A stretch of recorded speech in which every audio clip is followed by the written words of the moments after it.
ہم وہ جتنے اس علاقے کے رہنے والے لوگ ہوں گے وہ مل بیٹھ کے طے کر لیں گے، جو وہ طے کر لیں گے وہ نافذ ہوگا، جھگڑا ختم کرنا ہے۔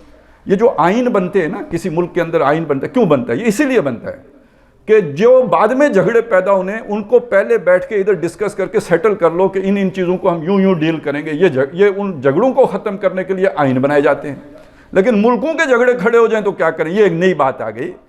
اب آپ سوچئے یہ آئین تک بھی کب پہنچے؟ یہ افلاطون سے ایک کام شروع ہوا تھا اور آج ماڈرن ایج میں آ کے یہ کام جو ہے پایہ تکمیل کا پہنچا ہے۔ کوئی 2000 سال لگ گئے اس کو۔ یعنی انسان جو سیکھتا ہے ٹھوکریں کھا کے سیکھتا ہے نا، تو ایک کام کا آغاز افلاطون کے دور سے شروع ہوا۔ ریپبلکن کتاب پہلی دفعہ اس نے لکھی تھی، اور آج جس صورت میں ہم ریاست کو دیکھ رہے ہیں یہ بنتے بنتے 2000 سال لگ گئے۔ ایوولوشن اتنی جلدی تو نہیں ہوتا نا، رفتہ رفتہ ہوتا ہے۔ تو اسی طرح نئی سوچ یہ پیدا ہوئی کہ یہ جو آپس کی لڑائیاں، عالمی جنگ، جنگ عظیم 1، جنگ عظیم 2، اس کو ختم کیسے کریں؟ یہ لوگوں کے درمیان اتفاق و اتحاد کیسے پیدا کریں؟ تو اسی کے نتیجے میں پہلے ایک لیگ آف نیشنز، تمام دنیا میں جتنی اقوام رہتی ہیں وہ جتنی برادریاں ہیں گویا، ان کو اکٹھا بٹھا کے تو وہاں پہ وہ کوئی گفت و شنید کا آغاز کیا جائے۔ پھر اسی نے نئی صورت اختیار کی جسے آپ اقوام متحدہ کے نام سے آج کل جانتے ہیں۔ پھر اس کے مختلف ادارے ہیں، سلامتی کونسل ہے جس میں 5 ممالک کو جو ایک خاص ویٹو کی حیثیت حاصل ہے۔ تو یہ جو آپ کا ایک گلوبل ویلیج بنا، تو اب اس ویلیج کے لیے چودھری یا فیصلہ کرنے کی کوئی نہ کوئی صورت بنائی جائے، تو یہ صورتیں بنی۔ لیکن یہ کہ لوگ سوچتے رہے، یہ جو سوچنے والے ہیں وہ پھر اس کا حل پیش کرتے رہے۔ ان حل میں سے ایک حل ہے جو آئیڈیالوجی آف دا فیوچر کے نام سے ڈاکٹر رفیع الدین نے پیش کیا۔ یہ تھوڑی سی میں نے تمہید اس لیے باندھی تاکہ آپ اس موضوع سے پوری طرح واقف ہو جائیں۔ اب آ جائیں دوسری چیز کی طرف، وہ یہ کہ ابھی میں نے مفکرین کا لفظ استعمال کیا۔ انسان سوچتا ہے، کیا سوچتا ہے؟ جو اس کے پاس معلومات ہوتی ہیں اس کے بنیاد پہ سوچتا ہے۔ اس کے پاس معلومات کہاں سے آتی ہیں؟ اس کے معلومات اس کو ملنے کے ایک سورس اس کی آنکھیں ہیں، ایک سورس اس کے کان ہیں، پھر یہ ہے کہ اس کی سونگھنے کی حص ہے، چکھنے کی حص ہے، محسوس کرنے کی حص ہے۔ یہ حواس خمسہ ہیں جو اسے ڈیٹا پرووائڈ کرتے ہیں، اور یہ سارا ڈیٹا جا کے محفوظ ہو جاتا ہے اس کے حافظے میں، اور وہاں عقل اسے پروسیس کر کے نتیجے نکالتی ہے۔ یہ جو عقل پروسیس کرتی ہے یہ سوچنے کا عمل ہے، لیکن ڈیٹا اسے سارا جن حواس سے ملتا ہے انہیں ہم 5 سینسز کہتے ہیں۔ یہ وہ علم ہے جو انسان کہہ سکتا ہے کہ یہ میرا ذاتی علم ہے۔ لیکن جب ہم اسے وحی کی روشنی میں دیکھیں گے، قرآن کی روشنی میں دیکھیں گے، وہ علم جو اللہ کے پاس سے آیا ہے اس کی روشنی میں دیکھیں گے، تو اللہ کا دعویٰ یہ ہے کہ یہ بھی تمہیں فیکلٹیز چونکہ میں نے دی ہیں، یہ آنکھ تم نے نہیں بنائی ہے، یہ تمہاری انجینئرنگ نہیں ہے یہ آنکھ بنانا، یہ میں نے اس کو یہ صلاحیت دی ہے کہ یہ دیکھتی ہے، یہ فوٹو لیتی ہے، یہ تمہارے دماغ کو معلومات منتقل کرتی ہے۔ یہ سارا پروسیجر میرا بنا ہوا ہے۔ یہ کان کے اندر یہ صلاحیت سننے کی میں نے رکھی ہے۔ اسی طرح عقل کو یہ سارا کچھ پروسیس کرنے کی صلاحیت میں نے دی ہے، لہذا یہ علم بھی تمہیں میں نے دیا ہے۔ سورہ بقرہ 4 رکوع، جب یہ وہاں پہ بھی ایک مسئلہ کھڑا ہوا، اللہ نے فیصلہ کیا کہ میں خلیفہ بناؤں گا۔ فرشتوں نے کہا آپ خلیفہ بناؤ گے اس کو جو لڑتا بڑھتا ہے، اتجعل فیہا من یفسد فیہا، جو فساد کرتا ہے، جنگ عظیم 1 کرتا ہے، دوسری کرتا ہے، وہ فرشتوں نے کچھ حالات دیکھ کے اندازہ لگا لیا پہلے ہی، تو یعنی یہ تو بڑا خون خرابہ کرے گا، اس کو آپ اختیار دے دیں گے۔ اب یہ دیکھیے اختیار کا مطلب کیا ہے؟ خلیفہ کا مطلب اختیار دینا کچھ، اس کا مطلب کیا ہے؟ اللہ نے جتنی مخلوق بھی بنائی تھی اس سے پہلے کسی کو اختیار نہیں تھا۔ فرشتہ ایک طرح کا روبوٹ ہے۔ یہ لفظ اگر آپ کو کمتر لگے تو میں صرف سمجھانے کے لیے کہہ رہا ہوں، فرشتہ بہت عظیم اللہ کی مخلوق ہیں، بڑی عزت والے ہیں، بڑے اکرام و تکریم والے ہیں، لیکن یہ کہ سمجھانے کے لیے کہہ رہا ہوں کہ وہ وہی کرتے ہیں جو ان کو فیڈ کیا جاتا ہے۔ وَيَفْعَلُونَ مَا يُؤْمَرُونَ، جو انہیں کمانڈ دی جاتی ہے وہ وہی کرتے ہیں۔ بالکل جیسے آپ کمپیوٹر سے کام لیتے ہیں اس طرح اللہ تعالیٰ فرشتوں سے کام لیتا ہے، وہ دائیں بائیں اپنے سے کوئی فیصلہ نہیں کرتے، لہذا ان کے پاس کوئی اختیار نہیں ہے۔ باقی آپ دیکھ لیجئے، اللہ نے آگ بنائی ہے تو آگ کو ٹھنڈے ہونے کا اختیار تو نہیں ہے نا، وہ گرمی رہے گی۔ پانی کو اللہ نے اس کو سطح ہموار رکھنی ہے، پانی کے بس میں نہیں ہے کہ وہ علیحدہ ہو کے کھڑا ہو جائے، اس نے تو سطح اپنی ہموار ہی رکھنی ہے۔ تو جو اللہ نے جس کو جو کمانڈ دے دی ہے وہ اس سے نہ دائیں ہو سکتا ہے نہ بائیں ہو سکتے ہیں۔ سورج اپنا راستہ بدل سکتا ہے اپنی مرضی سے، زمین اپنے مدار سے باہر جا سکتی ہے، تو ہر شے اللہ کی کمانڈ میں ہے، اللہ کی کمانڈ سے باہر کچھ بھی نہیں ہے۔ اسی طرح سمجھ لیجئے کہ صرف ایک مخلوق میں بنانے والا ہوں جس کو میں یہ اختیار دوں گا، اس کی مرضی ہے ادھر جائے یا ادھر جائے، تو دیکھیے نا خود سمجھ آئے گی یا نہیں کہ پھر تو فساد بھی ہو جائے گا۔ سورج کو اپنی مرضی کرنے دی جائے تو وہ جا کے کہیں کسی اور کے جو ہے وہ پورا خاندان اپنا ٹبر لے کے یہ زمین عطارد فلانا سارا پورا شمسی نظام لے کے کسی اور کی گلیکسی میں گھس جائے گا تو جھگڑا ہو جائے گا۔ تو اختیار نہیں ہے تو یہ سارا خاندان ٹبر لے کے ایک طرف وہ جا رہا ہے جیسے چل رہا ہے، جو اللہ نے اس کے لیے رستہ طے کر دیا، کل فی فلک یسبحون، اپنے اپنے دائرے میں گھوم رہے ہیں، اس لیے دنیا چل رہی ہے، کائنات چل رہی ہے۔ اگر وہ اپنا دائرہ چھوڑ دیں، اپنے اختیار اگر ان کا ہو تو گڑبڑ ہو جائے گی۔ یہ چیز دیکھ کے فرشتوں نے قیاس کیا کہ یہ تو گڑبڑ کرے گا۔ وَنَحْنُ نُسَبِّحُ بِحَمْدِكَ وَنُقَدِّسُ لَكَ، اے اللہ ہم تیری تسبیح بھی کرتے ہیں، تیری تقدیس بھی کرتے ہیں، تیری پاکی بھی بولتے ہیں۔ یہ لطیف انداز ہے کہ یعنی یہ اگر آپ نے کرنا ہی ہے تو یہ اختیار آپ ہمیں دے دیجئے، کیونکہ ہم دائیں بائیں نہیں ہوتے، ہم آپ کی بات ہی مانتے ہیں۔ اللہ نے فرمایا کہ دیکھو ایک بات سمجھو، یہ جس کو میں خلافت دوں گا نا اسے میں کچھ اسپیشل جو ہے نا وہ فیکلٹیز بھی دوں گا، اس کے پاس کچھ خاص صلاحیتیں بھی ہوں گی، یہ تمہارے پاس نہیں ہیں۔ وہ کیا ہیں؟ وہ علم آدم الاسماء کلھا، اللہ نے آدم کو تمام چیزوں کے نام سکھا دیے۔ آج جب یہ میں بات کہہ رہا ہوں تو آپ کو یوں لگے گا جیسے ابھی میں آپ کے سامنے تقریر کر رہا ہوں تو اللہ نے بھی بس شف کیا تو آدم کو ساری چیزوں کے نام آ گئے، ایسا نہیں ہے۔ آپ یوں سمجھیے جیسے آدم سے لے کے آج ہم یہاں پہنچے ہیں تو دنیا گلوبل ولیج بنی ہے، ایسے ہی آدم کو اس علم تک پہنچنے کے لیے بھی ہو سکتا ہے کوئی پورا ایرا گزرا ہو جو ہمیں نہیں معلوم۔ وہ کتنا عرصہ گزرا یہ ہم نہیں جانتے، لیکن ایک وقت ہے کہ جس میں وہ اب دیکھیے نا انسان نے کہاں سے کہاں تک جو ہے وہ آگے بڑھا ہے کہ کبھی اسے آگ جلانے کا بھی نہیں پتہ تھا کیسے جلائی جاتی ہے، پھر اس نے پتھر رگڑ کے آگ جلانا سیکھا، پھر اسے گھر بنانے کا طریقہ نہیں آتا تھا، اس نے گھر بنایا۔ آج تو خیر ہم انجینئر ہوتے ہیں، لیکن یہ کہ کرتے کرتے جو ہے نا وہ بات وہاں تک پہنچی کہ آدم علیہ السلام کو چیزوں کے نام آ گئے۔ یہ اب انسان کے جو اللہ نے پروسیس رکھا ہے نا، یہ چیزوں کے نام رکھتا ہے، یہ سورج ہے، یہ چاند ہے، یہ مریخ ہے، یہ آگ ہے، یہ پانی ہے، یہ لکڑی ہے، یہ پتھر ہے، یہ کوئلہ ہے، یہ لوہا ہے، یہ دھاتیں ہیں، یہ صرف انسان کرتا ہے۔ یہ جب علم ان کے پاس آ گیا تو اب فرشتوں سے کہا کہ جی آپ ذرا ان کے نام بتاؤ نا، یہ جو خواص یہ بتا رہا ہے نا، یہ پانی بنا ہے H2O سے، آپ کو پتہ ہے H2O سے بنا ہے؟ فرشتے کو کیا پتہ ہے H2O کیا بلا ہوتی ہے؟ یہ تو آدم کا کام ہے، اسے پتہ ہے کہ یہ پانی جو ہے نا یہ اس کا یہ فارمیشن ہے اور یہ اس کے اندر جو ہے نا وہ چیزیں یہ اس کی عقل کے اندر اللہ نے رکھ دیا تھا۔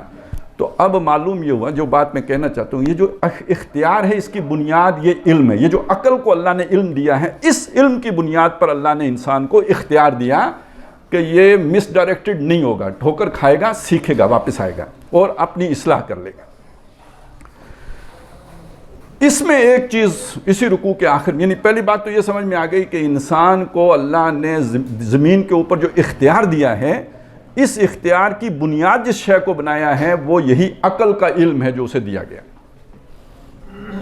علم الاسماء بھی کہتے ہیں اس کو، علم الابدان بھی کہتے ہیں اس کو، بدنوں کا علم، یعنی جسے آپ کہتے ہیں فزیالوجی کہہ لیجیے، چلیں آپ تو فزیالوجی تو اب ہم نے خاص کر لی انسانی جسم سے متعلق، آپ اسے فزکس کو بھی بیچ میں لے لیں تو یہ سارا جو بھی سائنسی علم جسے ہم کہتے ہیں وہ علم الابدان ہے، باڈیز کا علم۔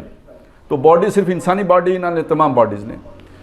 اچھا، یہ علم انسان کو دے کے اسے اختیار دیا، لیکن بعض جگہوں پہ انسان کو یعنی اللہ تعالیٰ کا علم ظاہر ہے انسان کے علم سے زیادہ کامل ہے، انسان کا علم جو ہے وہ محدود ہے، اللہ کا علم لا محدود ہے۔ تو اللہ تعالیٰ نے یہ اہتمام بھی کیا کہ جہاں جہاں انسان کو گائیڈنس کی ضرورت ہوگی تو ایک اسپیشل ذریعے سے بھی اس کو علم دوں گا، ایک اسپیشل ذریعے سے بھی اس کو علم دوں گا جہاں گائیڈنس کی ضرورت ہوگی، جہاں اس کی عقل بس کر جائے گی، آگے نہیں دیکھ سکے گی جہاں اس کی آنکھ، وہاں پھر میں اس کا انگلی پکڑ کے اسے لے کے چلوں گا۔ یہ ہے علم النبوت۔ اسی رکوع کے آخر میں آتا ہے فَإِمَّا يَأْتِيَنَّكُم مِّنِّي هُدًى، جب تمہارے پاس میری پاس سے آئے ہدایت، فَمَن تَبِعَ هُدَايَ فَلَا خَوْفٌ عَلَيْهِمْ وَلَا هُمْ يَحْزَنُونَ، تو نہ اس کے لیے کوئی خوف ہوگا ان لوگوں کے لیے جو اس ہدایت کی پیروی کریں گے، نہ وہ غمگین ہوں گے، وہ ٹھوکر نہیں کھائیں گے، وہ انہوں نے گویا ایک بڑے پرفیکٹ علم کو پکڑ لیا ہوگا، وہ ان کو لے کے چل رہا ہوگا۔ اس علم کو آپ علم لدنی بھی کہہ سکتے ہیں۔ وہ جو پہلا علم تھا نا، وہ اس میں جو بھی آج جتنی سائنسز بن گئی ہیں یا جو بھی اس کے شعبے بن گئے ہیں وہ سب آپ نے کسب کیا ہے، محنت کر کے کمایا ہے، وہ سیکھا ہے، پڑھا ہے۔ اسے اپنے اوپر جو ہے نا تجربے سے گزر کے وہ آپ پر وہ علم منکشف ہوا ہے. یہ والا علم جو ہے یہ جو ہے بغیر کسی تجربے کے اللہ تعالیٰ نے عطا کیا ہے، نبی کے ذریعے سے عطا کیا. یہ علم لدنی ہے، یہ من لدن ہو ہے، خاص اللہ کے پاس سے آئے. پتہ نہیں یہ لدن کے لفظ سے آپ اگر کوئی زیادہ پریشان نہ ہوں تو میں تھوڑی سی وضاحت آپ کے سامنے کر دوں کیا ہوتا ہے یہ لدنی کیا ہوتا ہے. حضرت زکریا علیہ السلام نبی ہیں اللہ کے، اولاد کی ان کی خواہش ہے. اولاد سب کو ہوتی ہے اور اس کا ایک نیچرل پروسیس ہے. مرد و عورت ملتے ہیں اور اس کا جائز طریقہ یہ ہے کہ وہ شادی کر لیں، نکاح ہوگا یا جو بھی طریقے دنیا میں رائج ہیں، یہ سب ویڈ لاک یہ جو ہے یہ جائز طریقہ ہے مرد اور عورت کے ملنے کا، اور اس سے ان کو اولاد ہوتی ہے. یہ یوں سمجھ لیجیے یہ اسباب کی سطح پہ یہی ہوتے ہیں. لیکن یہاں پہ مسئلہ الٹا ہو گیا حضرت زکریا کے معاملے میں کہ ان کی جہاں شادی ہوئی تھی وہ خاتون بانجھ تھیں، ان کے ہاں اولاد کا کوئی امکان نہیں تھا. دن گزر گئے یہاں تک کہ یہ بوڑھے ہو کے اس عمر کو پہنچ گئے جب مرد اولاد پیدا کرنے کے قابل نہیں رہتا. جب وہ اس عمر کو پہنچے تو ان کی زندگی میں ایک واقعہ آیا. واقعہ یہ ہوا کہ حضرت مریم ان کی کفالت میں دی گئی اور حضرت مریم کے ہاں انہوں نے بے موسم پھل دیکھے. اب اس کی کئی طرح تشریح کی گئی ہے، اسے میں چھوڑ دیتا ہوں. میں صرف یہ بات واضح کرنا چاہتا ہوں ان کو دیکھ کے ان کے دل میں اولاد کی خواہش پیدا ہوئی. لیکن کب پیدا ہوئی؟ جب اب اسباب کی سطح پہ ممکن نہیں رہا. بیوی پہلے ہی سے بانجھ ہے اور خود اب اولاد پیدا کرنے کے قابل نہیں رہے، اب ان کے دل میں اولاد کی خواہش ہو رہی ہے. تو اسباب کی سطح پہ تو یہ چیز ممکن نہیں تھی، تو انہوں نے اللہ سے پھر دعا کی وَهَبْ لِي مِن لَّدُنْكَ وَلِيًّا، اپنے پاس سے مجھے ولی عطا فرما. میں تو بوڑھا ہو گیا، بیوی میری بانجھ ہے، فَهَبْ لِي مِن لَّدُنْكَ وَلِيًّا، اپنے پاس سے ولی دے. تو یہ اپنے پاس سے ولی، اب اسباب کی سطح کی بات تو ختم ہو گئی. ان اسباب سے ہٹ کر معجزانہ طور پر جو اللہ کی طرف سے ملا یہ جو ہے یہ من لدن ہے. اسی طرح سمجھے ایک علم ہم تجربے سے سیکھتے ہیں. یہ میں نے انگلی ڈالی آگ میں، آگ نے انگلی جلا دی، مجھے پتہ لگ گیا جلاتی ہے، یہ میں نے سیکھا ہے، انگلی جلا کے سیکھا ہے. اور میں نے بیٹے کو بتا دیا کہ بیٹا آگ جلاتی ہے. اب اگر وہ میری بات مان لے گا تو بچ جائے گا، نہیں تو وہ بھی انگلی ڈال کے سیکھ لے گا کہ آگ جلاتی ہے.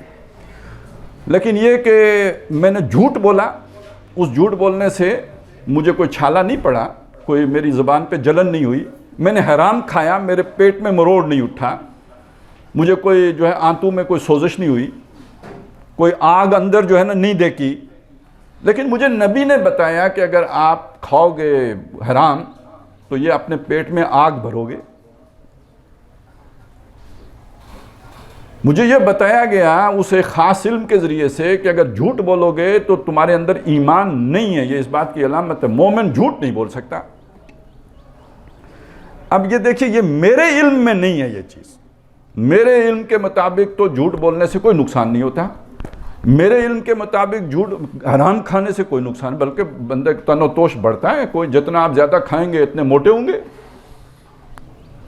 بعض لوگ بیچارے موٹے بغیر کھائے بھی موٹے ہو جاتے ہیں، میں ان کی بات نہیں کر رہا، میں نارمل بات کر رہا ہوں. تو اب اس سے آپ یہ بات سمجھ لیجئے کہ یہ تو ایک علیحدہ علم ہے جو مجھے بتا رہا ہے جھوٹ بولنے کا یہ نقصان ہے، حرام کھانے کا یہ نقصان ہے، فلانا کام کرنے کا یہ نقصان ہے. یہ علم لدنی ہے جو نبیوں کے پاس ہے. یہاں انسان کی عقل نہیں، اس کے تجربے میں نہیں آ سکتا. یہ گائیڈنس اسے اوپر سے ملے گی، اللہ کی طرف سے ملے گی. اس کی اہمیت کیا ہے انسان کی زندگی میں؟ دیکھیں ہم سب کہتے ہیں آپ کو بھی سکھایا جائے گا سچ بولو. کیوں؟ سچ کی ضرورت ہے. سچ نہیں بولیں گے تو مجھے بتائیں کہ کوئی بھی ادارہ کیسے چلے گا؟ آج آپ یونیورسٹی آتے ہیں، کل اگر آپ کسی ادارے کے ہیڈ بنتے ہیں، انتظامات سنبھالتے ہیں، کوئی پروجیکٹ ہے آپ کو اسائن ہوتا ہے، کہیں کوئی فیکٹری بنانی ہے، نہ کوئی اپنا عہد پورا کرتا ہے کوئی کانٹریکٹر، نہ کوئی اپنی جو ہے نا ذمہ داریاں پوری کرتا ہے، نہ کوئی سچ بولتا ہے، تو کیسے یہ پروجیکٹ مکمل ہوگا؟ تو یہ تو ہمارے تجربے میں آ چکا ہے کہ جب آپ جھوٹ بولیں گے تو اس سے یہ نقصان ہوں گے، جب آپ جو ہے وہ معاہدے کی خلاف ورزی کریں گے تو اس سے یہاں تک تو انسان پہنچ گیا. چلیں بڑی بات ہوئی. لیکن پتہ ہے یہ ساری جو ہم نیکیاں پھیلاتے ہیں نا، ایک سطح پہ جا کر ان کے اوپر آ جاتا ہے، بلاک کر دیتے ہیں، اس سے اوپر نہیں لے کے جاتے.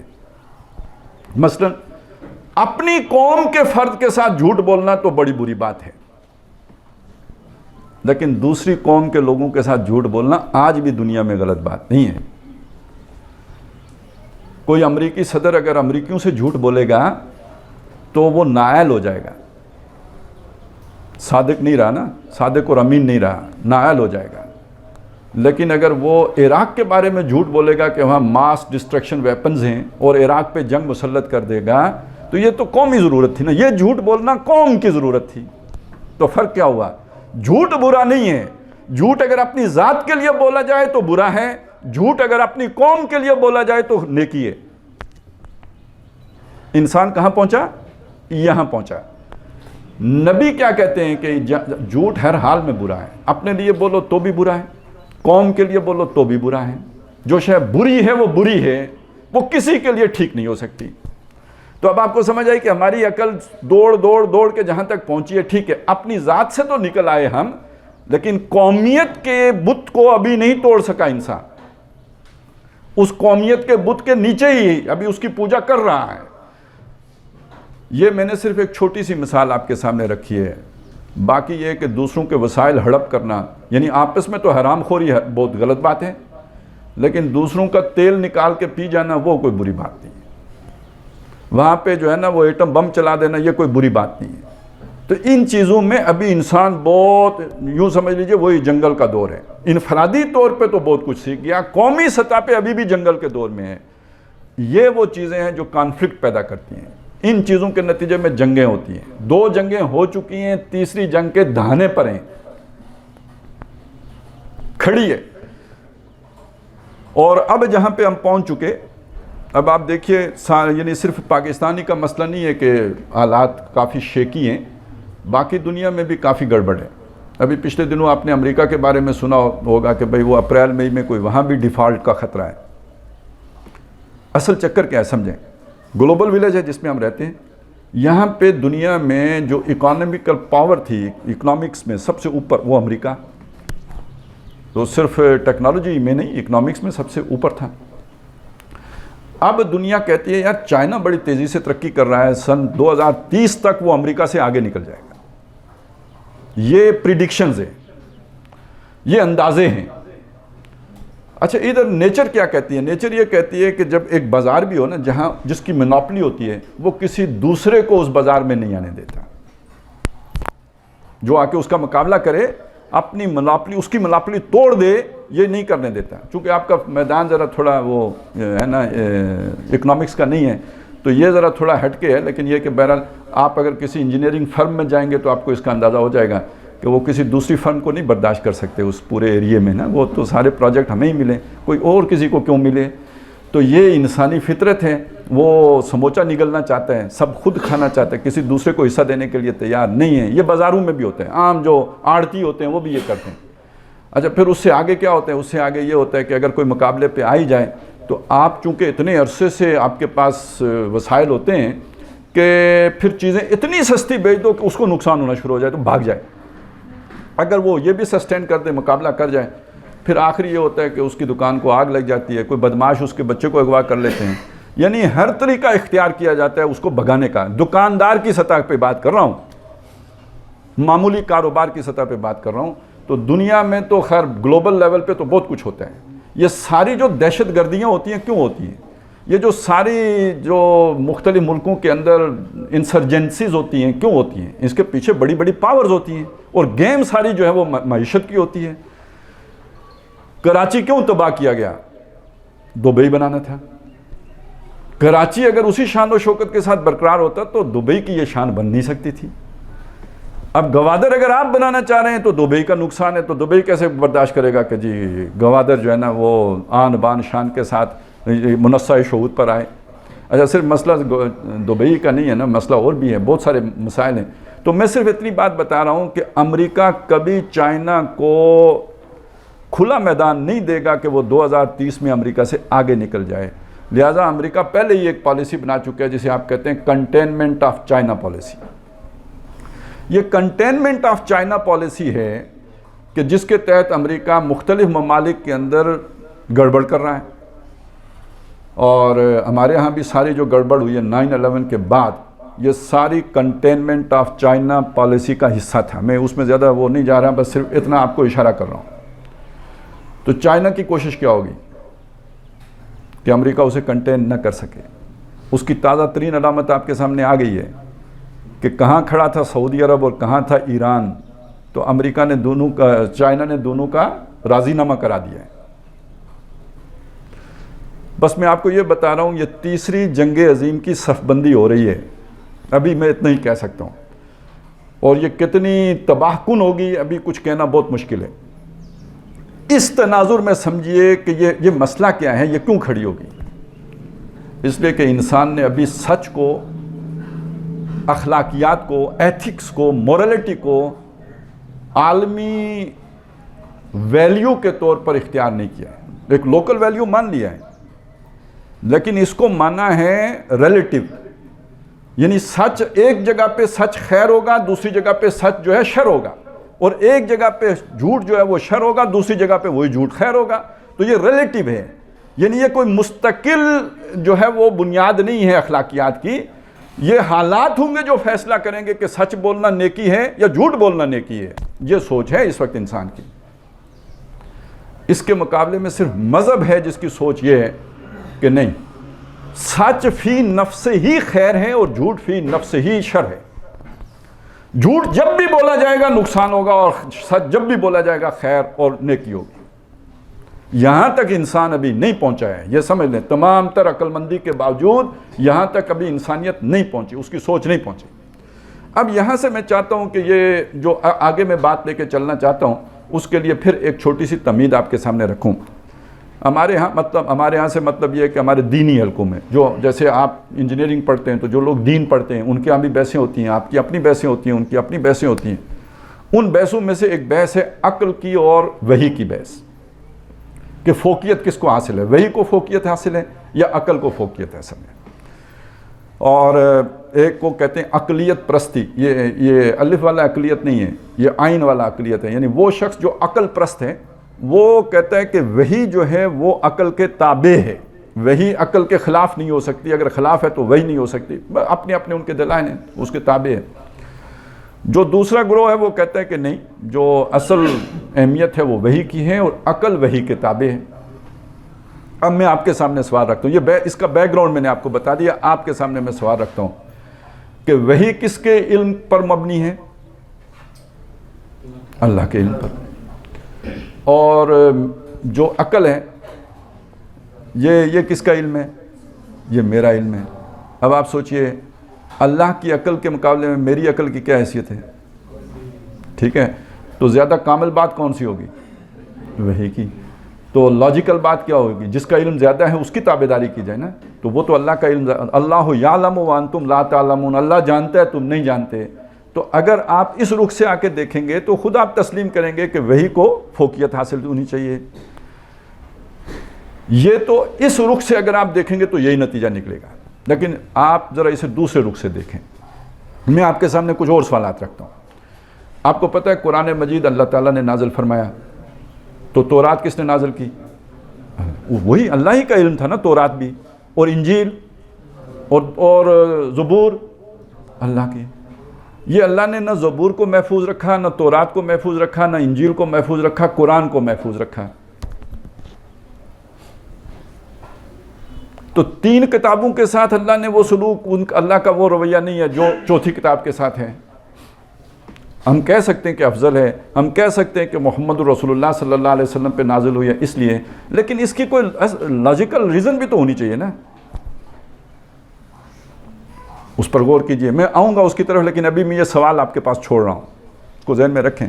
4 کتابیں اللہ نے نازل کی, ایک کی حفاظت کا ذمہ لیا, 3 کی حفاظت کا ذمہ نہیں لیا.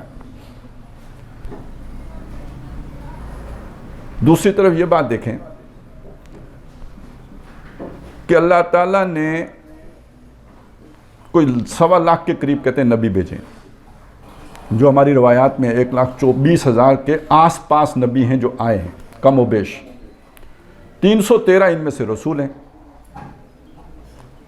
اگر آپ اس پورے عرصے کو دیکھیں گے تو جو آدم علیہ السلام تھے ان کو بھی تو اللہ نے ہدایت دینی تھی یا نہیں دینی تھی, دینی تھی نا. ان کو کیا ہدایت دینی تھی؟ ایک میاں ایک بیوی. مسئلے کتنے؟ جو خاندان میں مسئلے ہوتے ہیں میاں بیوی کے مسئلے، نہ ساس نہ سسر نہ بیٹی نہ بیٹا. تو کتنی ہدایت دی؟ اس درخت کے پاس نہیں جانا. ٹوٹل ہدایت کتنی تھی؟ اس درخت کے پاس نہیں جانا. فلا تقربا هذه الشجرہ.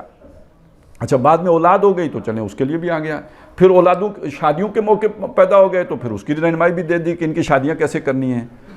پھر یہ بڑھتے بڑھتے بڑھتے بہت بڑے جو ہے نا وہ برادریاں بن گئیں. 2000 سال کے بعد نوح علیہ السلام کو بھیجا سمجھانے کے لیے، لیکن وہ سمجھ کے نہیں دیے تو سارے ختم کر دیے، باقی وہی چھوڑے جو سمجھے تھے. تو یہ نئے مسائل پیدا ہوئے تھے. تو اب 2000 سال کا سفر طے کر کے جو اب نوح علیہ السلام کے بیٹے ہیں وہ علم کے اعتبار سے، عقل کے اعتبار سے آدم علیہ السلام کے بیٹوں سے زیادہ سیانے نہیں ہو گئے تھے.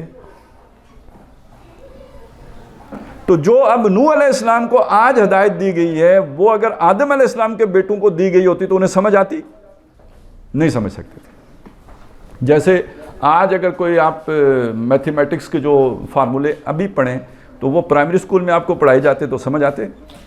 کبھی نہ آتے. یہی بات ہے. اسی کو سمجھ لیجئے کہ انسان نے علم کا ایک سفر طے کیا ہے. یہ جو 10,000 سال کی تاریخ ہے آدم علیہ السلام سے لے کے نبی صلی اللہ علیہ وسلم تک، 8,000 بھی کہتے ہیں 10,000 بھی کہتے ہیں، یہ جو سارا سفر ہے یہ سفر انسان کے عقل کے ارتقاء کا سفر ہے. اور جو قرآن مجید دیا گیا ہے وہ تب دیا گیا ہے کہ جب انسان ایک خاص سطح تک اس کی عقل پہنچ چکی تھی.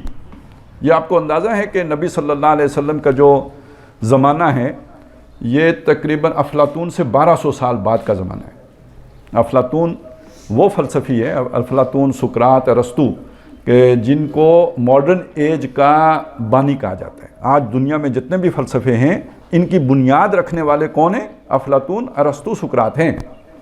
سقراط پہلا ہے، اس کا شاگرد افلاطون تھا اور اس کے بعد یہ ارسطو تھا.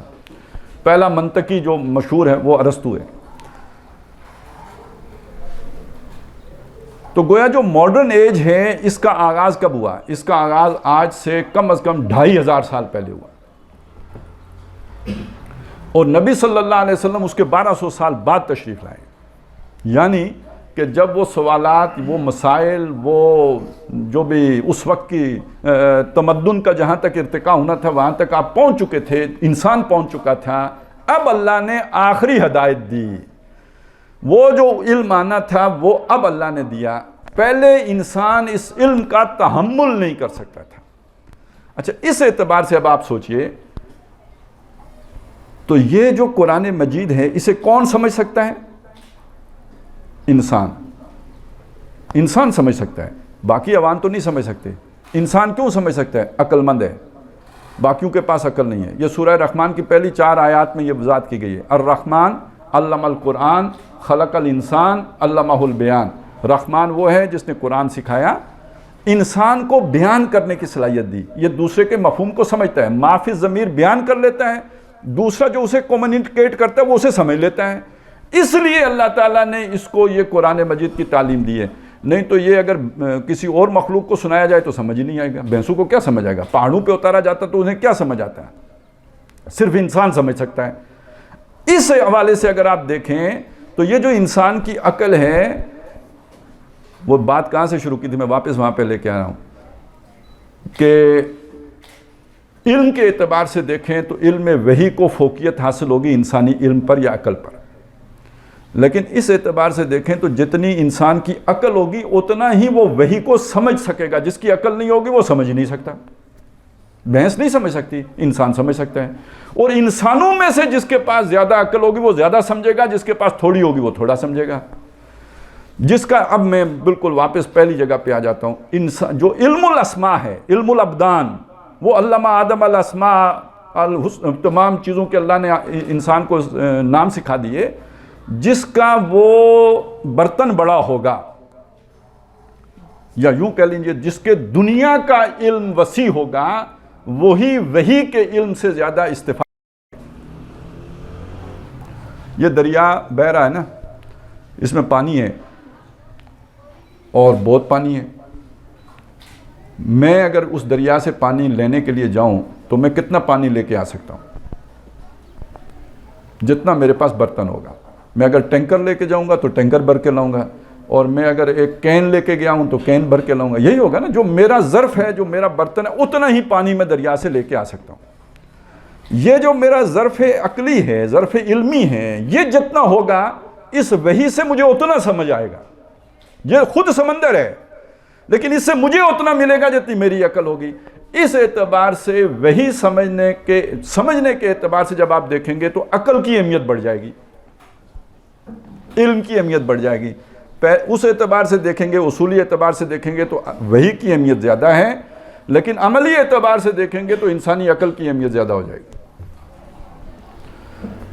ایک آدمی کو جو سوجھ بوجھ نہیں ہے, سمجھ نہیں ہے, تو وہ قرآن بھی نہیں سمجھ سکتا, اور ایک آدمی کو سوجھ بوجھ زیادہ ہے, وہ زیادہ سمجھے گا. اچھا, قرآن مجید, چل میں ایک چھوٹی سی مثال آپ کے سامنے اور بھی رکھ دوں, تھوڑی آپ کی دلچسپی کے لیے, انجینئروں کے دلچسپی کے لیے. اب سمجھنے کے حوالے سے ایک بات ہے. حضرت ذوالقرنین کا ذکر آتا ہے سورہ کاف میں, اس کے 12 رکوع ہیں, یہ 11واں رکوع میں یہ ذکر آتا ہے. ذوالقرنین نے مختلف سفر کیے, ان میں سے ایک جو ان کا دوسرا جو سفر تھا وہ انہوں نے مشرق کی طرف کیا, حتیٰ اذا بلغ مطلع الشمس, یہاں تک کہ جدھر سورج طلوع ہوتا تھا وہاں تک پہنچ گئے. وجدہ عندہا قوما, وہاں پہ انہوں نے ایک قوم کو پایا. لم یجعل لہم من دونہا سترا, جن کے لیے اس سورج کے مقابلے میں کوئی جو ہے نا وہ آڑ نہیں تھی. اب اس کے مختلف تشریح کی انہیں جو بھی علماء نے, کہ مطلب وہ چھت ڈالنا نہیں جانتے تھے, دیواریں بنانا جانتے تھے, چھت ڈالنا نہیں جانتے تھے, اس لیے کہ جب دھوپ نکلتی تھی تو وہ ان کے اوپر سیدھی پڑتی تھی, کوئی روک نہیں تھی, کوئی چھت نہیں تھی. تو گویا انجینئرنگ ابھی یہاں تک نہیں پہنچی تھی کہ وہ چھت ڈال دیں. یہ تو ایک مسئلہ ہوا انجینئرنگ کا, لیکن اس سے آگے ایک اور مسئلہ آ گیا. جب وہ آخری سفر انہوں نے کیا, تیسرا سفر, 2 پہاڑوں کے درمیان پہنچے. فوجدہ عندہا قوما, وہاں انہوں نے ایک اور قوم کو پایا. وہ لا یفقہون قولا, انہیں بات ہی نہیں سمجھ آتی تھی, یعنی وہ ان کی زبان کوئی اور تھی. اشاروں سے انہوں نے بات سمجھائی. ان یاجوج و ماجوج مفسدون فی الارض, یاجوج اور ماجوج زمین میں فساد پھیلاتے ہیں. تو ہم آپ کے لیے کوئی خراج مقرر کر دیتے ہیں, کوئی آپ کے لیے کوئی جو ہے نا آپ کو پیسے دیں گے, آپ ان کے اور ہمارے درمیان کوئی, ان پہاڑوں کے درمیان کوئی دیوار کھڑی کر دیں. اب وہ دیوار بنی. اب تو یہ خالص ایک بہت بڑا پروجیکٹ ہے, کوئی چھوٹا سا پروجیکٹ, 2 پہاڑوں کے درمیان, جیسے آج ہم کوئی بند باندھتے ہیں, اس طرح کی دیوار بنانا بہت بڑی بات ہے. وہ جو دیوار بنانے کو قرآن مجید نے بیان کیا ہے نا, تو وہ جس طرح ہم نے پڑھا, تو جو جیسے مجھے سمجھ میں آتا تھا میں آپ کے سامنے رکھتا ہوں, اور تو آپ کو شاید اس طرح نہ سمجھ آئے, آپ کو کسی اور طرح سمجھ آئے. مثلا میں آپ کو بتاؤں کہ وہاں پہ یہ ہے کہ انہوں نے کہا کہ آتونی زبور الحدید, میرے پاس لوہے کے تختے لے کے آؤ. حتیٰ اذا بلغ بین السدین, یہاں تک کہ اس کو جب بین, حتیٰ اذا بلغ, جب وہ اس کی چوٹی تک اس کو لے کے چلے گئے, یعنی چڑھا کے اوپر تک, تو کالا آتونی افریغ علیہ قطرہ, انہوں نے کہا میرے پاس اب پگھلا ہوا تانبا لے کے آؤ, میں اس کو اوپر سے تانبا ڈالوں گا. اب جب میں یہ پڑھتا تھا الفاظ تو مجھے یوں سمجھ آتی تھی جیسے ہم بلاک کے اوپر بلاک رکھتے ہیں, مستری صاحب رکھتے ہیں, تو اسی طرح وہ بھی انہوں نے لوہے کے تختے کے اوپر دوسرا تختہ رکھ کے اوپر تک چڑھایا ہوگا. افریغ علیہ قطرہ, اوپر سے پگھلا ہوا تانبا ڈالا. تو یہ جیسے ہم وہ سیمنٹ ڈال دیتے ہیں بیچ میں, تو اس طرح اوپر سے گویا ڈال کے تو وہ پلستر جیسے ہو گیا. تو اب وہ دیوار جو ہے نا پگھلے ہوئے تانبے کے ساتھ وہ ساری بند ہو گئی. اب ایک زمانے میں میری سمجھ میں یہ آتا تھا, ایک ہمارے دوست تھے, وہ انجینئر تھے, انہوں نے کہا نہیں یہ آپ نے غلط سمجھا, اس طرح نہیں ہے. میں نے کہا جی کس طرح ہے؟ انہوں نے کہا جس طرح ہم شٹرنگ کرتے ہیں نا, اس طرح انہوں نے لوہے کے تختوں سے شٹرنگ کی تھی, اور شٹرنگ کر کے پھر اس کے اندر پگھلا ہوا تانبا ڈالا تھا. ٹھیک ہو گیا جی. تو یہ وہ دیوار تھی جو لوہے سے بنا کے, لوہے کے تختوں سے بنا کے شٹرنگ کر کے پھر اس کے اندر پگھلا ہوا تانبا ڈال دیا تھا. اب دیکھیے, ایک انجینئر نے انہی الفاظ سے یہ معنی اخذ کیے, اور ایک جو انجینئر نہیں تھا اس کو کیا سمجھ آ رہی تھی, جو اس نے دیکھا ہوا تھا, جتنا اس کا تجربہ تھا, جتنا اس کا مشاہدہ تھا کہ پتھر کے اوپر پتھر رکھتے ہیں, بلاک کے اوپر بلاک رکھتے ہیں, اوپر سے پلستر کرتے ہیں, اس نے اسی طرح تانبے کو اس کے ساتھ جوڑ لیا. تو اب آپ کو سمجھ آئی نا کہ جتنی انسان کی سمجھ ہوتی ہے اتنا ہی قرآن مجید سے اسے حصہ ملتا ہے.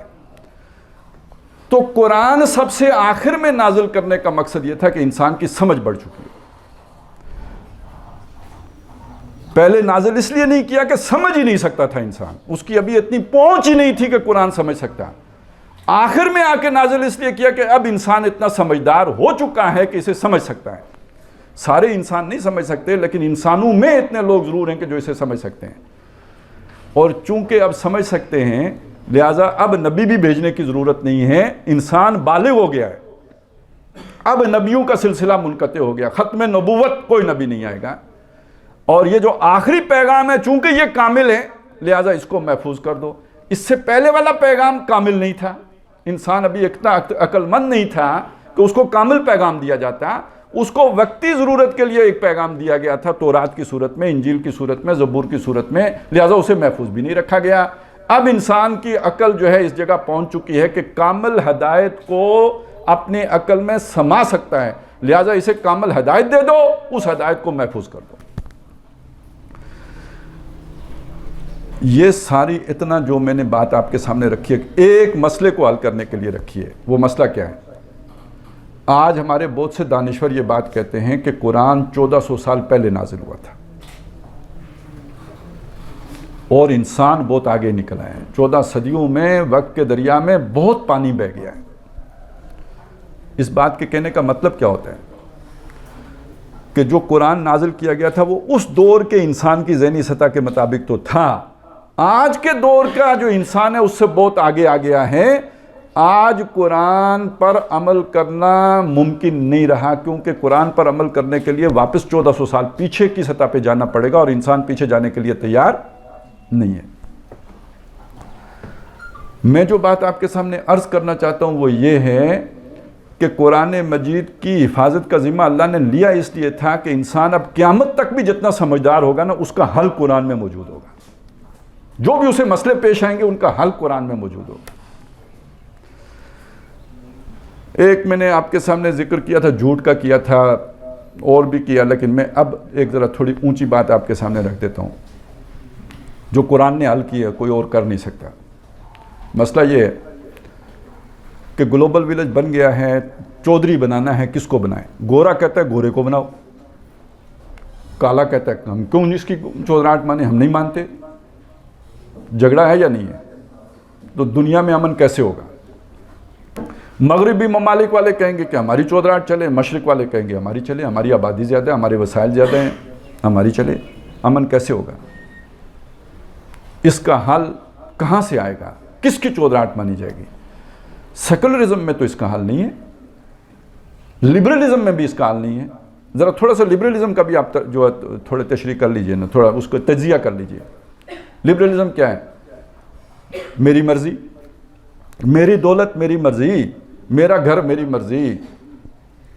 یہ جو آج کل آپ میری مرضی کی بات سن رہے ہیں یہ کوئی نئی بات نہیں ہے، بہت پرانی بات ہے۔ میرا ملک میری مرضی، فرعون نے کہا تھا مصر میرا، مرضی میری، الیس لی ملک مصر۔ اسی طرح ہم سب کہتے ہیں میرا گھر میری مرضی، اور میرا مال میری مرضی، جہاں چاہوں خرچ کروں، جدھر چاہوں لگاؤں، عیاشی کروں، اللہ تللے کروں، میری مرضی، کوئی مجھ کے اوپر روک ٹوک کسی کی کیوں نہ ہو۔ تو جب میری مرضی تو دوسرے کی بھی مرضی، تو مرضی مرضی سے ٹکرائے گی، اکٹھے تو نہیں رہ سکتے نا۔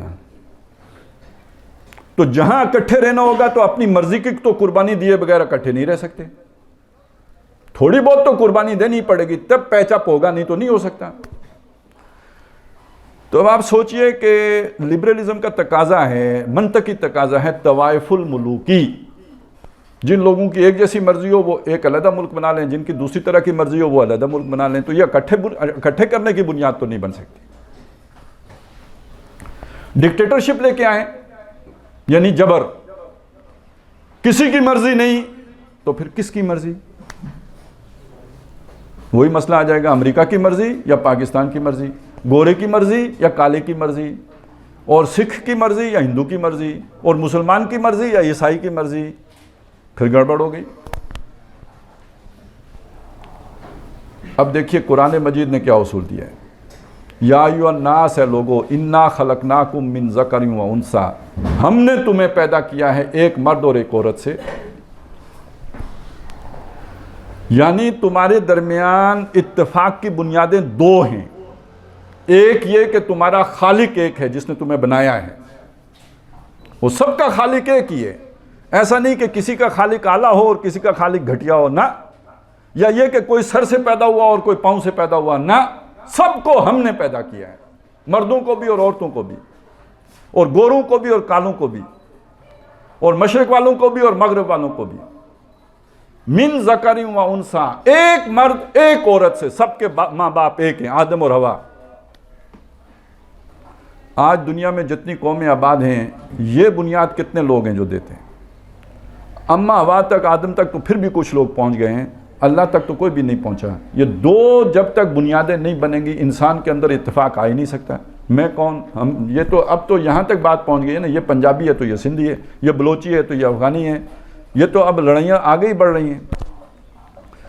یہاں پہ بھی آپ کو پتہ ہے کہ وہ جو اورار والا تو پار والا مسئلے تو یہاں بھی کھڑے ہو جاتے ہیں. تو اس چیز کو ذہن میں رکھیں کہ انسانوں کے درمیان اگر اتحاد پیدا کرنا ہے، اتفاق پیدا کرنا ہے، امن کا گہوارہ دنیا کو بنانا ہے. اب ایک ملک کی بات نہیں ہے، گلوب کی بات ہے، ولیج ہے.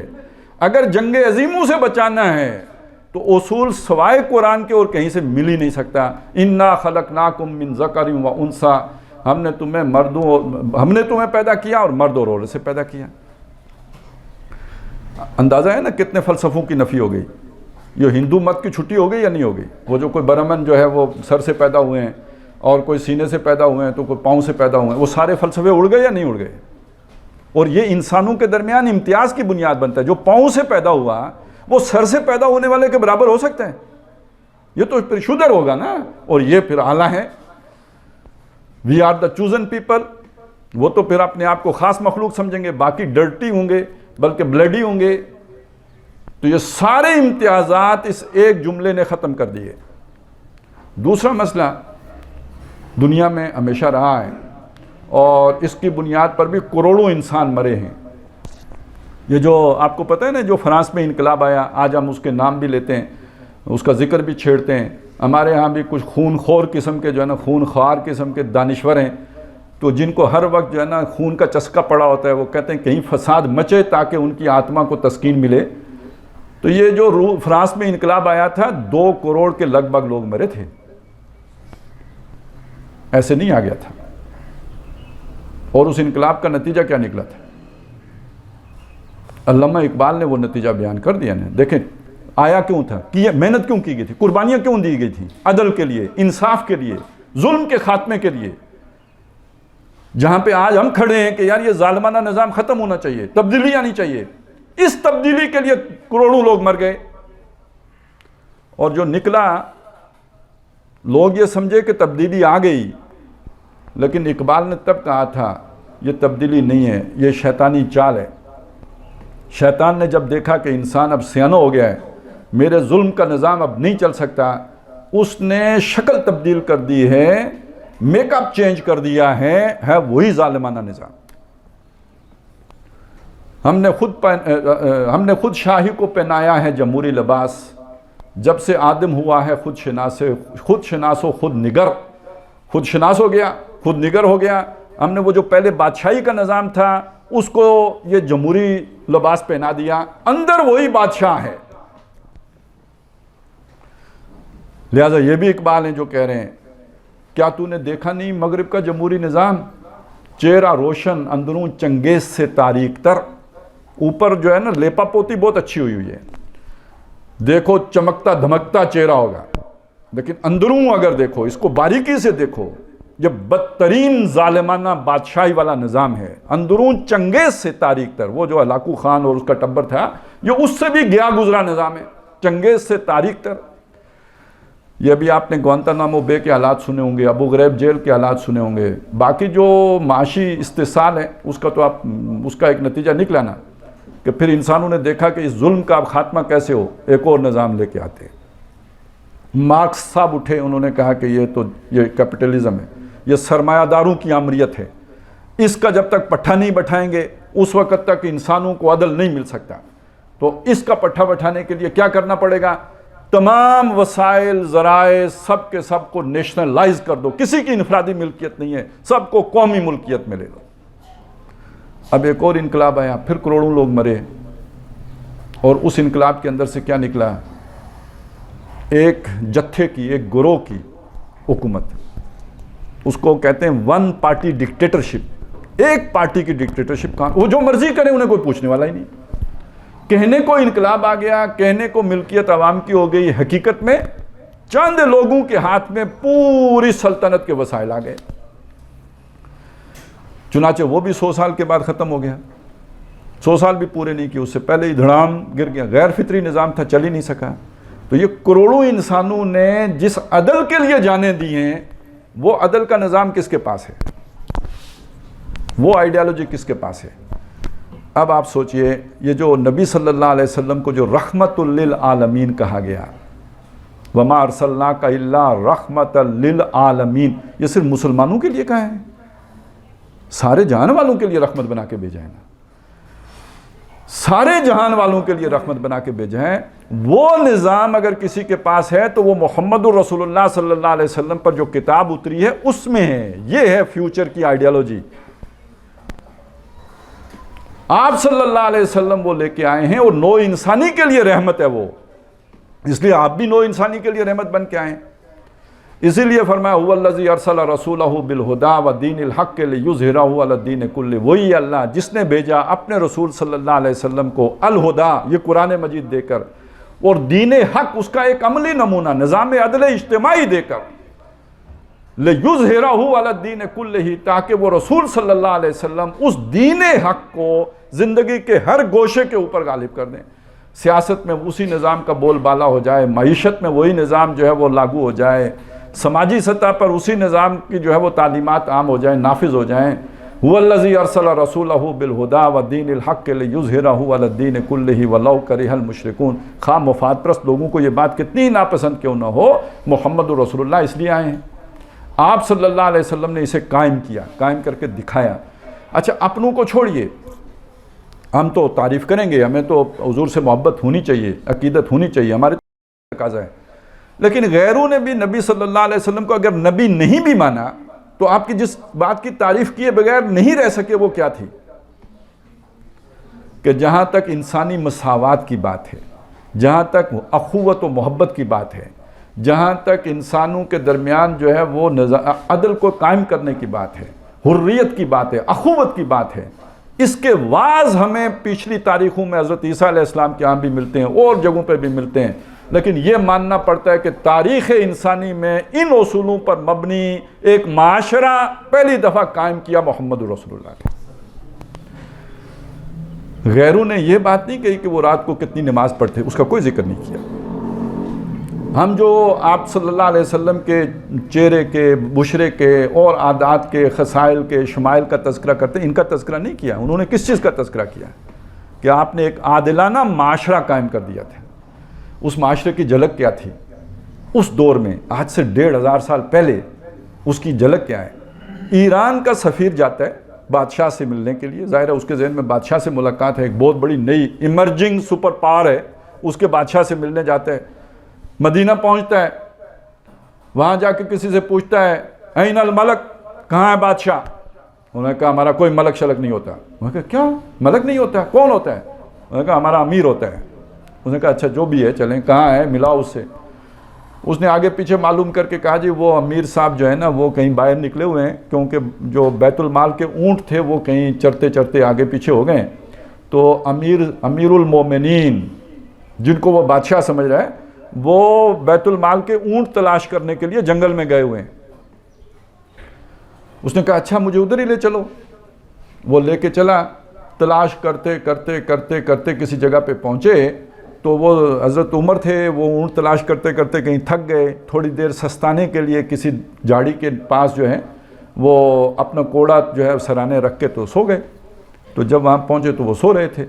تو وقت جو ہے سپر پاور کے جو چیف ایگزیکٹو ہیں وہ ایک جھاڑی پہ زمین کے اوپر جھاڑی کے سائے میں سرانے پہ تکیہ بنا کے اپنے کوڑے کو سو رہے ہیں. ہکا بکا ہو گیا وہ ایرانی سفیر. اور جب حضرت عمر بیدار ہوئے تو اس کی زبان سے جو الفاظ نکلے وہ پتہ کیا تھے؟ عمر آپ لوگ انصاف کرتے ہو اس لیے بے خوف و خطر رہتے ہو, ہمارے بادشاہ ظالم ہیں اس لیے جب تک ان کے ساتھ جتھا نہ ہو سفر نہیں کرتے. پروٹوکول کی ضرورت کا اندازہ ہوا کیوں ہوتا ہے؟ جو عدل کرے اسے پروٹوکول کی ضرورت نہیں ہوتی، لوگ اس کے لیے دعائیں دیتے ہیں، اور جو ظالم ہو اسے خطرہ ہوتا ہے اپنی قوم سے، اندر سے۔ خطرہ کہاں سے ہے؟ اندر سے ہے۔ کیوں؟ میں اندر والوں ہی کا تو دشمن ہوں، تو جو اندر والوں کا دشمن ہوگا اسے خطرہ بھی اندر والوں ہی سے ہوگا۔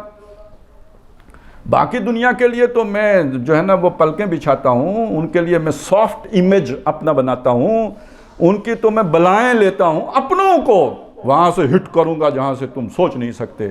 تو ساری بدماشی اپنوں سے کرنی ہے تو خطرہ بھی پھر اندر ہی سے ہونا ہے۔ تو عمر تم عدل کرتے ہو اس لیے بے خوف و خطر سوتے ہو، ہمارے بادشاہ ظالم ہیں اس لیے جب تک ان کے ساتھ اسکواڈ نہ ہو وہ سفر نہیں کر سکتے۔ اس کے لیے کوئی تبلیغ کی گئی تھی؟ اسے یہ بات سمجھائی گئی تھی یا اس کا مشاہدے میں آئی ہے؟ اس نے خود اس کا نتیجہ نکالا ہے۔ یہ کیا چیز تھی؟ وہ عدل کیا تھا؟ دیکھیں وہ ایک سادہ گاؤں ہی سمجھ لیں، مدینہ کیا قصبہ تھا، کوئی بہت بڑی کوئی سٹی اس طرح کی نہیں تھی، بس مظفر آباد سے بھی شاید چھوٹا شہر ہو۔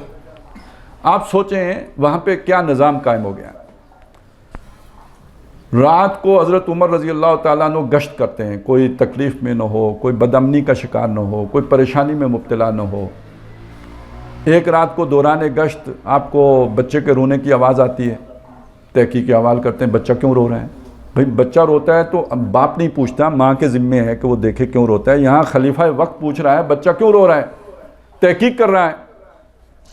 تو بہرحال تحقیق کے نتیجے میں پتہ یہ لگا، اب یہ دیکھیں نا بچہ 2 سال تک تو وہ ماں کا دودھ پیے گا، یہ بچہ جو تھا یہ ابھی 2 سال کا نہیں ہوا تھا۔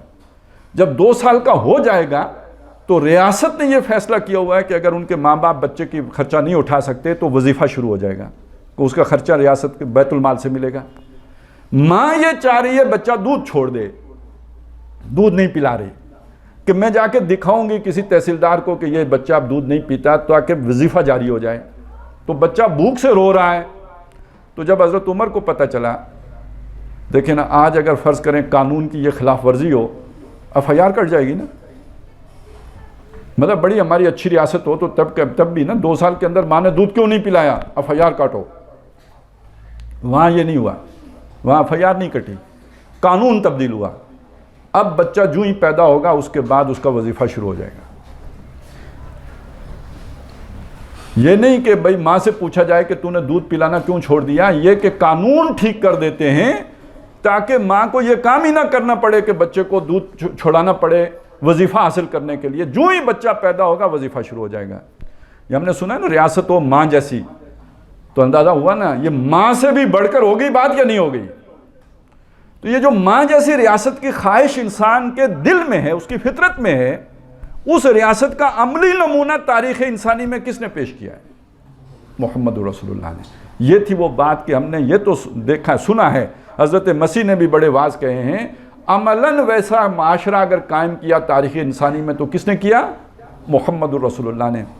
یہ پوری رہتی دنیا کے لیے ایک ماڈل چھوڑ دیا۔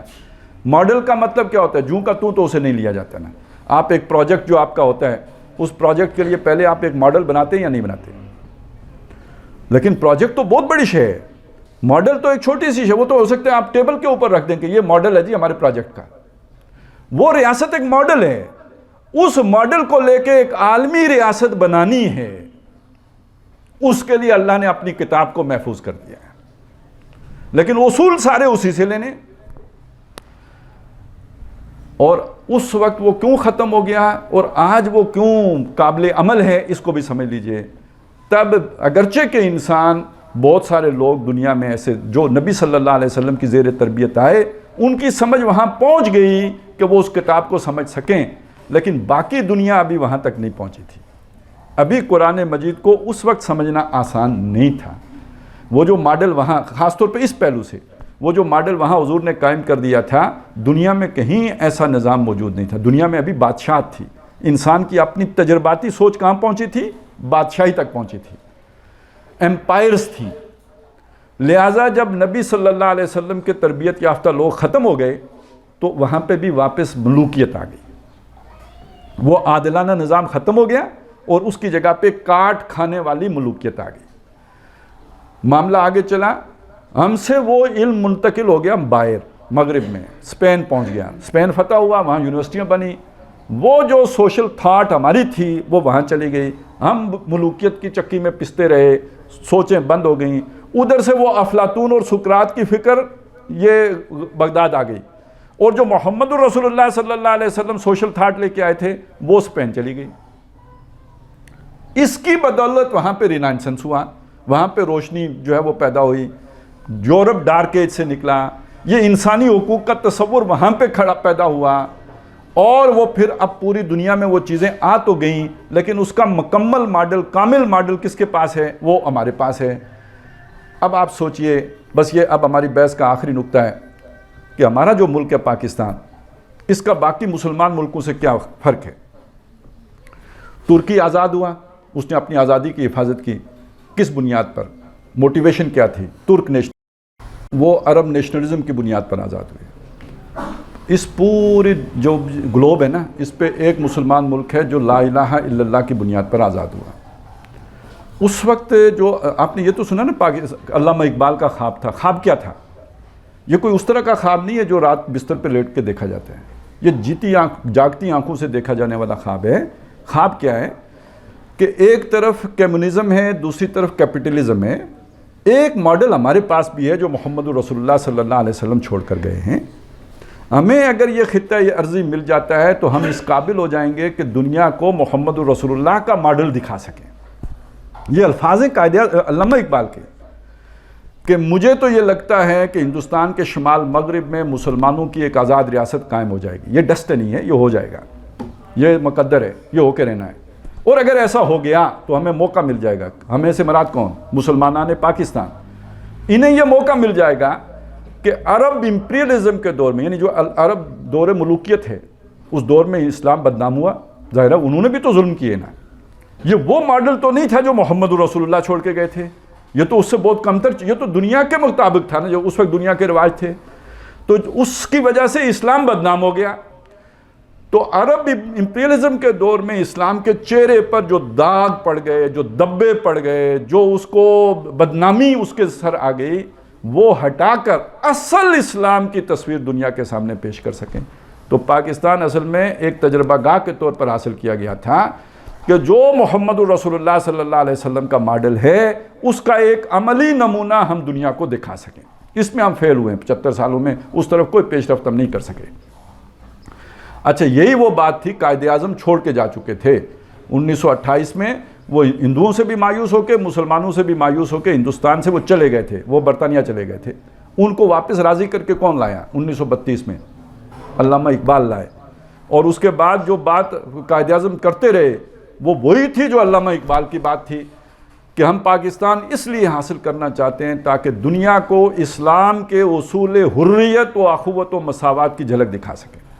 یعنی ایک کمیونزم کے ہیں، ایک کیپٹلزم کے اندر اصول حریت و اخوت و مساوات ہیں، ایک محمد رسول اللہ نے دیے ہوئے ہیں، ہم تو ملک اس لیے حاصل کرنا چاہتے ہیں۔ ہوا کیا ہے، 47 میں ملک بن گیا، اور 1 سال کے اندر اندر قائد اعظم وفات پا گئے۔ ان کے قریب ترین جو ان کے ساتھی تھے لیاقت علی خان، ان کو گولی مار دی گئی 1952-51 میں، وہ شہید کر دیے گئے۔ پھر لگ گیا جی مارشل لا، 7 سالوں کے بعد 1958 میں آئین بن ہی نہیں سکا، جو اسلامی آئین آپ بنانا 56 میں بنا، 2 سال کے بعد مارشل لا لگ گیا۔ تو مارشل لا لگانے والا کون تھا؟ ایوب خان تھا، اور وہ انگریز کی فوج کا سپاہی تھا، مطلب ادھر وہ بھرتی ہوا، ساری اس کی تعلیم تربیت وہ تھی۔ یوں سمجھ لیجئے کہ پہلے وہ جو لارڈ ماؤنٹ بیٹن صاحب گئے تھے نا، تو اس کے بعد کچھ عرصہ قائد اعظم رہے، لیاقت علی خان رہے، تو 1958 میں لوکل مقامی دیسی لارڈ ماؤنٹ بیٹن آ گیا۔ پھر ایک کہانی ہے جو آج تک چلی آ رہی ہے، اور اب تو سب کو سمجھ آ گئی ہے کہ ہماری یہ جو بھی تباہی ہے، بربادی ہے، اس کے پیچھے کون لارڈ بیٹن صاحب ہے نا، ماؤنٹ بیٹن صاحب کون ہیں کہ جن کے بدولت یہ دن ہمیں دیکھنے پڑ رہے ہیں۔ اصل بات کیا ہوئی کہ وہ جو پبلک ول تھی، عوام کی جو خواہش تھی لا الہ الا اللہ، اس کے اوپر قدغن لگا دی گئی، اسے آگے بڑھنے نہیں دیا گیا۔ اور اب ہم ایک ایسی تنگ گلی میں پہنچ چکے ہیں کہ اب وجود ہی کو خطرہ لاحق ہے۔ یہ تو ہمارا مسئلہ ہے۔ اب ظاہر ہے جب کوئی، ہم یہاں دیہات میں بھی ایسے ہی ہوتا ہے، پہاڑوں میں، کہ چھوٹی موٹی بیماری کا ہم پرواہ نہیں کرتے، اور ویسے بھی ہم ہاسپٹل تو جاتے نہیں جب تک بندہ گر نہ پڑے، چارپائی پہ اٹھائی کے ہاسپٹل لے کے جاتے ہیں، اس سے پہلے تو جانے کا شہروں میں رواج ہوتا ہے، ہمارے دیہات میں تو بالکل رواج نہیں ہے۔ تو پاکستان بھی اب اسٹریچر پہ پڑا ہوا ہے، اور اب بھی اگر کسی کو ہوش نہ آیا، جیسے کوئی اب اس حالت میں بھی ہاسپٹل نہ لے کے جائیں تو پھر کیا ہوتا ہے؟ مرنا ہی ہوتا ہے۔ اب تو سورہ یاسین پڑھیں پھر بیٹھ کے پاس اس کے۔ اور اب جہاں پاکستان پہنچ چکا ہے، اب بھی اگر وہ شے یاد نہ آئی جس کے لیے کہ ہم نے بنایا تھا، تو یہ تو اپنا وجود اب برقرار رکھتا نظر نہیں آ رہا۔ اس کے کئی حصے ہو سکتے ہیں، کیونکہ پھر نیشنلزم کی بنیاد پر تو گریٹر بلوچستان بنے گا، گریٹر پختونستان بنے گا، اور تمام حالات پیدا ہو چکے ہوئے۔ گریٹر پنجاب بھی بن سکتا ہے، اس کی بھی پوری پلاننگز موجود ہیں۔ یہ کرتارپورہ کیوں بنا تھا؟ یہ کشمیر کے اوپر جو ڈیولپمنٹس ہو رہی ہے کیوں ہو رہی ہے؟ یہ تو سارا وہی رنجیت سنگھ کی ریاست بحال ہو جائے گی۔ کیا کشمیر، کیا دونوں پنجاب ملا کے تو جو رنجیت سنگھ کی ریاست تھی یہ بن گئی، ادھر گریٹر پختونستان بن گیا، سندھ، دریائے سندھ سے ادھر گریٹر بلوچستان کے لیے سارے حالات بن چکے ہیں۔ آپ ذرا سوچیں کیا شے جوڑ سکتی ہے؟ سندھی زبان جوڑے گی، اردو زبان جوڑے گی، انگریزی جوڑے گی، کیا جوڑے گا؟